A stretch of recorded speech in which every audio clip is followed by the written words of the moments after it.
I'm on pass I'm going to you. Maybe you was again. Only chief was staff. And one friend almost so many good here. The film there. Oba na mo mo ju kase. Na me see abi. Ko ye se bi ba. Na ko ye se ba, we need to continue. We have this. The bank continue we go for no charge set.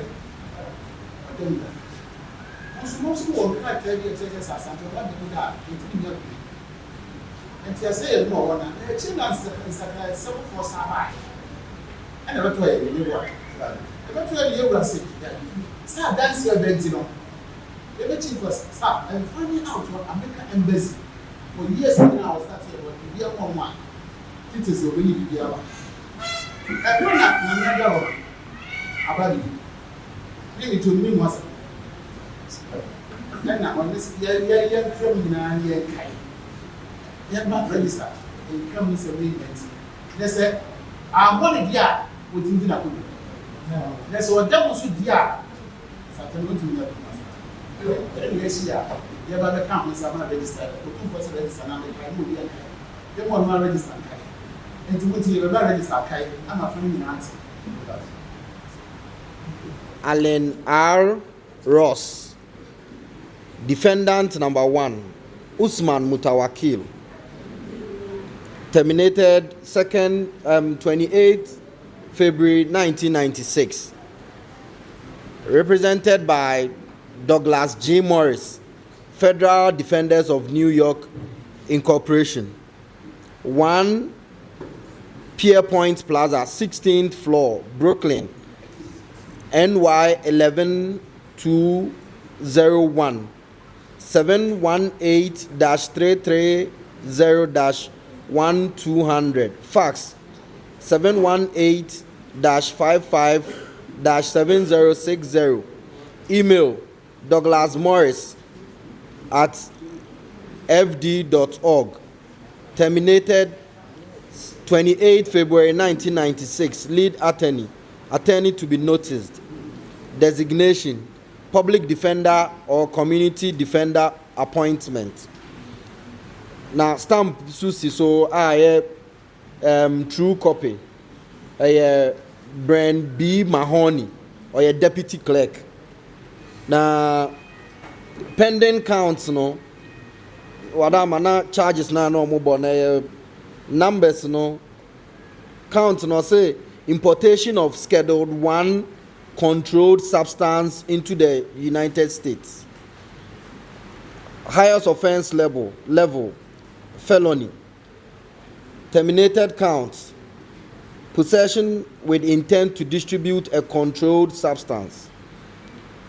Disposition, or say, defendant sentenced to count 1 of the indictment and receives imprisonment for a term of 30 months with a recommendation to the Bureau of Prisons that 1, the defendant be placed in a facility near the metropolitan area or Fort Dix, and 2, it is requested upon completion of defendant's term of incarceration that he be delivered to the custody of the INS. Defendant shall be on supervised release for a term of 3 years with special conditions that 1, defendant shall not re-enter the U.S. illegally, and 2, the defendant shall not possess any firearms. Special assessment of $50 is imposed. Statement of reasons attached. Count 2 is dismissed on the motion of the United States. And then another disposition, or say dismissal of count 2 on the government's motion in open court on 20th February 1996. Madam Akrata ya micheche mu nyina na efri assemni bia ewo America na bia port ewo no ye Brooklyn, New York. Na asem no efa aban US aban ene krakye bi a ne yɛfrɛ no Mutawakil na krakye no ne din ankasa de Usman Mutawakil na ne lawyer ɔno Mutawakil na ne lawyer ɛne Douglas G. Morris ama yɛatwerɛ baabi a Douglas G. Morris na adwuma ne office no beaeɛ a esi ɛne baabi a wopɛ na wobɛhu ɛne ne nyinaa na asɛm no na meka sɛ yɛ aban ne Mutawakil asɛm no na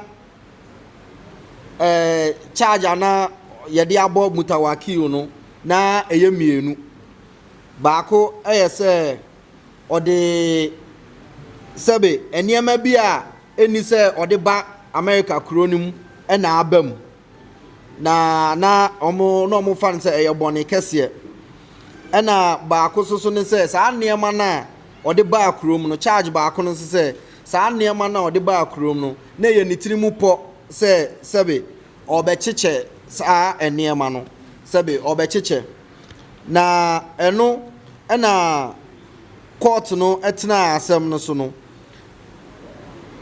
charge a na edi kan sɛ ɔde nneɛma sɛbe nneɛma bi a ɛni sɛ ɔde ba ɔman no mu aba ɔman no mu no deɛ court ka fa no ɛho nini ɔsɛ court ebua anofo ɛna sɛbe court ɛhyɛ sɛ yɛmfa no nkɔto afiase bosome aduasa na saa baafiase na ɔyɛde ne kɔhyɛ no na emu ba ne court no susu baabi mmienu ya na baako na ɛwɔ sɛ Chrome hɔnom metropolitan area hɔnom anaasɛ baabi a ne yɛfrɛ Fort Dix ɛna court no san hyɛ sɛ otwa ne bosome aduasa no wie a yɛmfa ne ma dwumakuro bi a yɛfrɛ mo INS na INS no yɛsɛ yɛ Immigration and Naturalization Service ɔmo na sɛ otwa ne bosome aduasa no ɛwɔ afiase wie a yɛmfa ɛnkɔma saa adwumakuo no ɛna sɛbe yɛse na yɛbɛhwɛ sɛ yɛyi na sɛ ofiri ɔman no mu a ɛwɔ sɛ aban no hwɛ sɛ ɔnsan ma ekuro no mu biem a wamfa kwan papa so ɛna wamfa ama saa kwan nti ontimi mfa kwati kwan biara so nsan nwura kurom hɔnom ɔbɛba kurom hɔnom a na ɔnam kwan tenene so na ɔde ba kurom hɔnom ɛna sɛ ɔba so a ɔnsan mfa sɛbe firearms etuo ɛne nneɛma a sɛbe ebetimi ama fire ejab saa nneɛma ha enti but firearms deɛ bebree na deɛ gyitu mu no ne brɔfo no wokyerɛm kotwi a na yɛ tuo sɛ ɔbɛhwɛ sɛ ɔmfa tuo so ɛma ekurom hɔnom ɛna sɛbe court no san hyɛ sɛ $50 ɛno ɔmo frɛ no special assessment ɛno na yɛ $50 na ɔmo de ɛtoo ne so ɛna ɔmo sɛ kwadu a na ɛtɔ so mmienu ne deɛ aban na ɛka sɛ court ne ntwam na saa kwadu a na ɛtɔ so mmienu na ɛyɛ sɛ na ɔde nneɛma no baa sɛ sɛbe ɔbɛkyekyɛ no ɛno no ɛna aban na kaa sɛ daabi saa kwadu no deɛ ɔnni akyire biem na ɛnti ɛno no saa kwadu na ɛtɔ so mmienu na yɛde bɔɔ no sɛ ɔde bɛ ɛno yɛtwa mu 20th February 1996 na deɛ krataa ne kyerɛ nyinaa no Mr. Amunyakom na mutie. Problem I am say difficult amunya very simple. Say court convict you obia. It does not mean say court convict you be say for them 2 years sir. It does not mean say ube serve the whole entire 2 years. It's possible say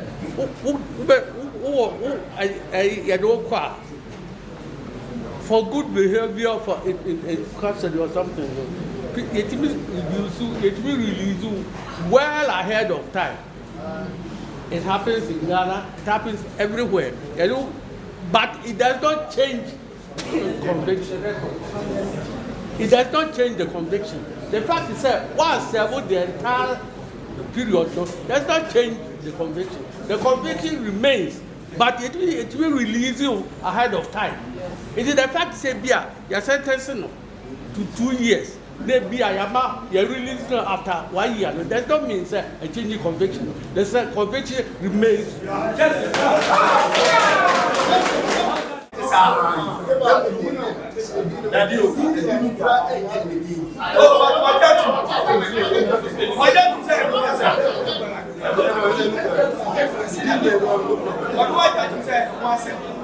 And when I do say once a year, and then I don't have to see. Yes, as I will be a new as I'm not a yes, Yabe, Oma and catch. You read that's all be our car. What can he have to be said?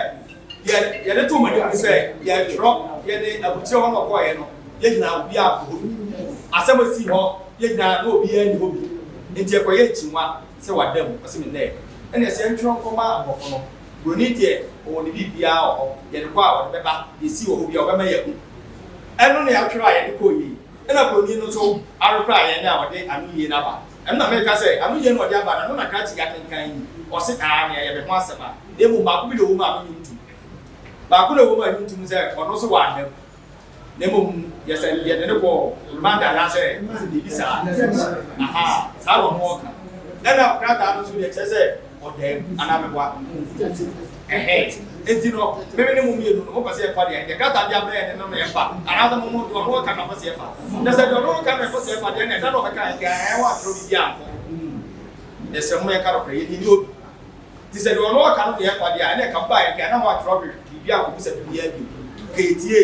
And I'm saying you will be a pen of them to your trouble. And to the other needs to say, and I was saying, you just can't ask my.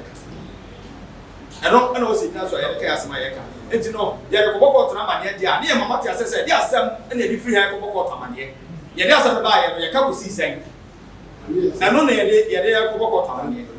And the book of Tamania, and never you see what I can see. Yeah, I can see it say, a buyer near Prima City, your Trocubusai, the Kubusai, I knew you're going until yet they give me. Then I go to another one. Listen. Tetia, you remember why I did. You remember when as I can say,